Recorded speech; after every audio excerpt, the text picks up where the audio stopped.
Now in this module, we will get a brief idea about the codes used in the patent document.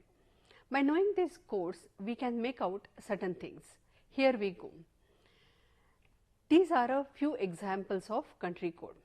So, EP, it is for Europe, CN, it is for China, US, it is for United States, DE, it is for Germany, CH, it is for Switzerland, JP, it is for Japan, KR, it is for Korea, and WO, it is for PCT International Application published by WIPO, World Intellectual Property Organization.